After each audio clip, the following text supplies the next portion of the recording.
crazy in-laws, the professor and Phil, are now arrested after attempting to trespass on our land and being attacked by bees on the neighbor's property. I reside in a very rural place on a tiny ranch that has been in my family since my grandfather's day. We are around 15 minutes from a nearest little town. When I say small, I actually mean small. My spouse, EVYE, and I met by happenstance around 6 years ago when I stopped in town to pick up some groceries. She gave off a tomboy feeling and had recently arrived in the... She had recently finished school and discovered that she despised city life and wished to return to something more familiar. I will get to that later. I believe she noticed me come in with my pickup and some big equipment and came over to ask what kind of animals I had. She soon came to the point. She was looking for work. She had pre-VYS experience with cattle and was new to the region. It is unusual in our area to see single women looking for ranch hand employment, but she claimed she could prove herself, and if I wasn't impressed, I could drive her back to town and drop her off at the bus stop. I was seeking an extra hand for the next few months, had considered asking my neighbor's lads, but I decided to give her a chance. I am pleased I did, since she had a strong work ethic and was proactive about everything on the ranch.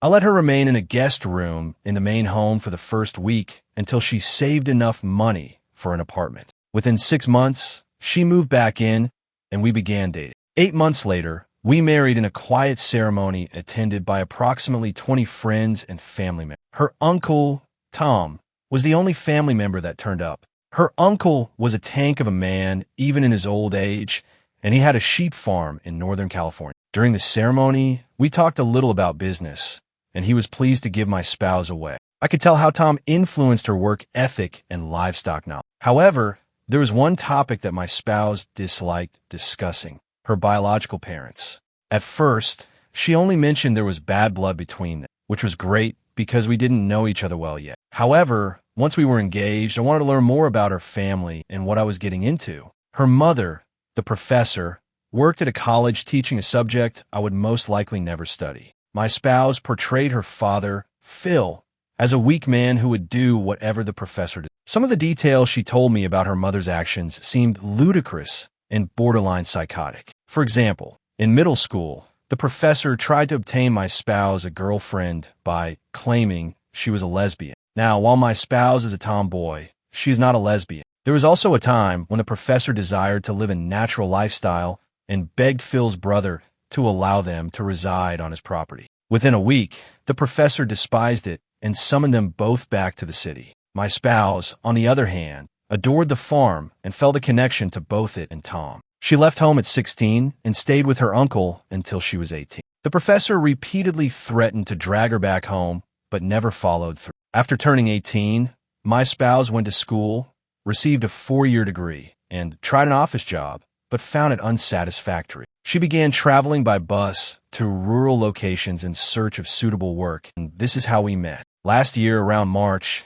we began receiving mail address to the professor and Phil, including bills, bank statements, and the like. I thought this was unusual, but my spouse wanted to throw it all away. I began labeling the letters returned to sender and no such occupant and returned them to the mailbox. This situation worsened. In October, I was tidying up the yard when a brilliant white SUV arrived with a U-Haul trailer attached. My spouse looked up and turned pale. "Oh God, it's them," she exclaimed. A plump woman and a slender man who only distantly resembled Tom emerged. The professor instantly approached my spouse. "EVYE, well, let me take a look at you. It has been years." My spouse retorted, "Mom, what are you doing here?" The professor answered, "The university is doing VY cool classes, and with co-VYD, we figured we could self-isolate at our ranch." She placed an unusual emphasis on the word our. "Excuse me, but this isn't your ranch," I said.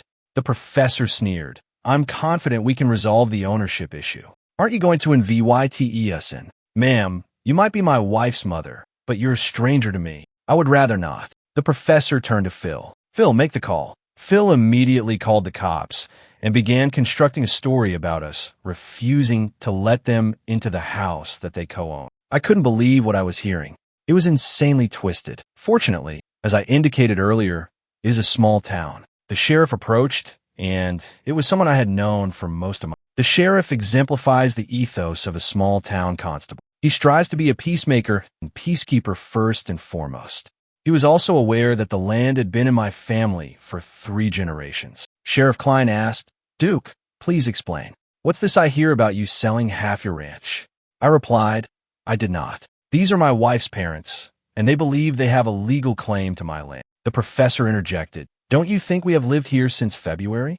With tenant laws, that means—" Sheriff Klein interrupted, "Funny, I don't remember you in town." That quieted the professor for a moment, but then she delved into her purse and drew out a stack of mail, mostly bills and bank statements with our ranch's address on them. "Then how do you explain these?" she asked. Sheriff Klein took the letters and examined them. "You're welcome, ma'am. These are all marked return to sender." The professor became desperate. "Please, I have not seen my daughter in years. I just want to make sure she is okay. Surely you can see that she pointed at me, controls her every move." Sheriff Klein rolled his eyes and approached to speak with my spouse and me again. He enjoys resolving interpersonal conflicts, but he had never experienced such craziness. "You might want to invite them in for coffee and chat for a few minutes. They're your parents. EVYE. If you leave them here, you'll just have to come back in 5 minutes to handle an assault." My spouse asked, "You can't mean that. They are your family. Look, I'm just heading up the road. Invite them in and talk to them." My spouse's eyes flashed with rage. "Does this mean you're going to invite your cousin Aaron to Thanksgiving?" Aaron, the sheriff's cousin, was now serving an 8-year sentence for a variety of felonies. The sheriff's entire family regarded him as a source of disgrace. The sheriff's expression changed after she made that statement. He gave my spouse a look like, "That bad, huh?" And she simply nodded. The sheriff turned back to face the professor and Phil. "Okay, they don't want you here. It's best if you don't come back." The two protested briefly before piling back into the SUV and driving away, with the sheriff following behind to verify they were completely off the property. This was my first meeting with the professor and Phil, and it left a lasting impression. Previously, I described how my wife's mother, the professor, made an unusual attempt to grab control of our property back in October. Things became crazier in December. Keep in mind that we reside in a little VY lodge approximately an hour from a major city, so we are not completely isolated. Our ranch is approximately 15 minutes from town VY, a farm road. To give you the lay of the land, I stopped in town to grab some supplies, and by the time I finished packing up the truck, the professor tapped me on the shoulder. This time, she truly acted friendly. I decided to be curt. She literally begged me to listen to her for 5 minutes at the neighborhood cafe. I didn't want to set up a scene on Main Street, so I agreed. We sat down, and the lecturer began speaking. She claimed that my wife was always unsure of who she was, and that the professor and Phil only had her best interest. I didn't want to rant or make charges. I was just waiting for the talk to end. Then she explained, "EVY saw you coming," and wedged herself into my life. I pushed back. I stated that I felt blessed to have her in my life. "What do you mean, blessed?" the professor asked. "Pardon?" I responded. "You just said blessed." I put my head in my hands and wished it was over. Everyone in the cafe stared at the two of us. With her final sentence, the lecturer projected her voice. My response was, "Ma'am, if you're trying to win me over, I suggest you stop using VY. She huffed at the phrase, but then became friendly again. She reached into her purse and took out a flash drive, laying it on the table between us. "Okay, that's all the proof you need. Take a peek, and I guarantee you'll discover the truth." I was dying within, not just from shame, but also from the manner my mother-in-law behaved in front of indie VY duels with whom I do business on a regular basis. They would certainly want to know what had transpired. Like I stated, it's a little town. I took the flash drive and fled. I returned to the property where my wife, she could tell something had happened in town by the pissed-off expression on my face. I recounted what had happened while holding up the flash drive. My wife was baffled by it. I wasn't about to plug it into a computer we use on a regular basis, so I hunted through a closet for an old Dell laptop that hadn't been turned on in ages. We charged it, turned it on, and blocked the Wi-Fi my wife suggested. We plugged the flash drive in and discovered heaps of PDFs. I'm still not sure how to convey what was. It looked like a journal, a college article, or a thesis research with my wife as the topic. I'm not sure what the aim was or what the professor was testing on her own flesh and blood. It described her first experiences with toy dump trucks as a child, as well as her dress and overalls during their brief stay with her uncle, all of which were chilly, disconnected, and, as my wife described it, clinical. My wife was referred to as the subject throughout. It was odd, and I'm still unsure what the point was. My wife was outraged by the PDFs and urged us to burn the drive, which we did in the fire pit. That was the last time we heard from the professor, but my wife believes more will come. First and foremost, I want to mention that my wife is doing well. She is amused rather than terrified or furious. Yet I can tell when she feels the need to be protected. We placed a new camera directed straight at the gate, which I am keeping locked. I noted in the comments that we had a FaceTime contact with my wife's uncle last night to see if we could gain any additional information. Her uncle initially VY dead brief responses such as, "Yeah, sounds like her," and "sounds about right." He is a don't speak ill of others type of chap. When I told him about the strange play for the ranch, he eventually revealed additional facts. Whoever predicted she'd do this before with his sheep farm gets a gold star. He stated that the professor was a major reason why he and Phil no longer speak. My wife's uncle's sheep farm was part of a much larger property owned by her grandfather. The grandfather had 3 children, 2 sons and 1 daughter. The daughter relocated to the East Coast and worked in a high-paying executive position. She is nearing retirement and was the oldest of the siblings. When the grandfather passed away, he DVY'd his property into 3 portions. His daughter gave her half to Tom for nearly nothing because she did not desire rural property and understood her uncle wanted to keep the farm running. The other son, Phil, retained ownership but granted Tom permission to use it. That was until Phil decided to attend an expensive university and sold his portion of the land to Tom for a good price. Tom was able to maintain all of grandfather's land intact. Phil dated the professor during his undergraduate years and eventually married her. Tom only heard bits and pieces because Phil only called around Thanksgiving and birthday. That was it for many years. A few years later, the professor was in what Tom described as a hipster phase when he learned about the farm. She didn't just show up. Phil asked first. Phil understood rural life, but the professor didn't. Tom portrayed the professor's ideal farm life as waking up to a kale smoothie, digging beets for lunch, and spending the rest of the day in the sun.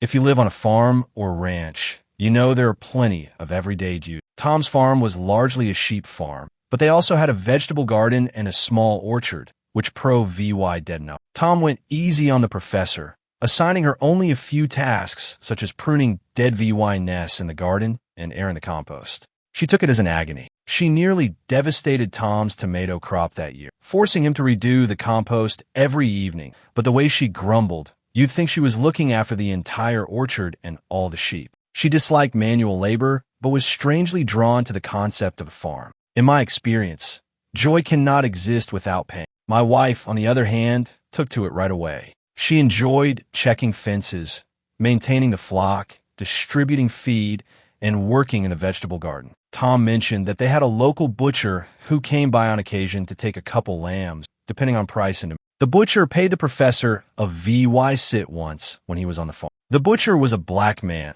which Tom didn't bother or care about, but the professor made a big deal of welcoming him by shaking his hand and spoke in a sing-song, high-pitched tone. Tom thought this was weird, so he mentioned it to us. The professor desired the farm but did not want to work it. She wanted to own it on paper and have Tom and her husband manage. She even persuaded her husband to fight the sale he had made with Tom a few years before in order to gain partial ownership. Of course, this went nowhere. Tom had to pay a lawyer, but the case never reached court. After that, Tom and the rest of the family refused to speak with Phil. I was curious, so I asked Tom why the professor yelled at me when I stated I was blessed to have my wife. He chuckled and added, "Really kicked that hornet's nest, huh?"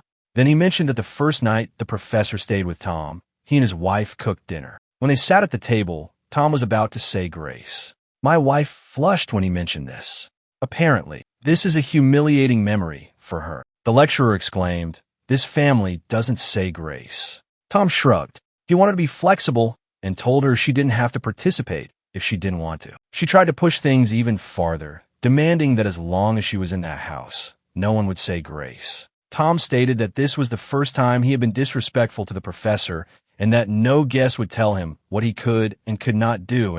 I'm not sure why the lecturer believed that VY duels in rural areas did not attend church. After hearing about the sheep farm, I will contact a lawyer. We'll see how it goes. I believe I mentioned it in a pre-VYS piece, but we live in a tiny town, and my wacky mother-in-law, the professor, has already caused a stir in only 2 appearances. one at our house and another in. What I appreciate about small communities is that everyone feels like family and looks out for one another. What I detest about small communities is how quickly gossip spreads. Sheriff Klein, from my initial post, is completely on our side. Dan has done his best to explain to everybody who asks that it is not their business. The difficulty is between my wife and we attempted to be social in town before COVID. We attended church regularly and took part in potlucks. I hire my neighbor's boys to help out on the ranch numerous times over the summer. We enjoy being social. When the professor created a disturbance at the cafe in December, I could feel the town's attention on it. Nobody knows what happened, but they want to. I can feel it. They are too polite to ask, yet not enough to avoid whispering. It is getting to us.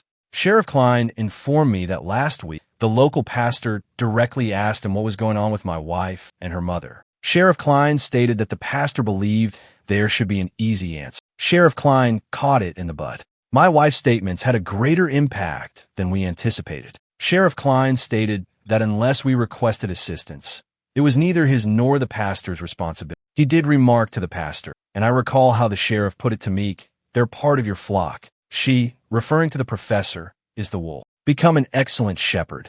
Despite this, I continue to receive strange looks whenever I am in town. Scenes like the one in December are unusual around here. Any at VYC, so it eventually occurred. The professor and Phil are in jail. The circumstances are also unusual, but we are relieved that a resolution has been reached. 2 nights ago, Sheriff Klein called us in the middle of the day. My wife picked up.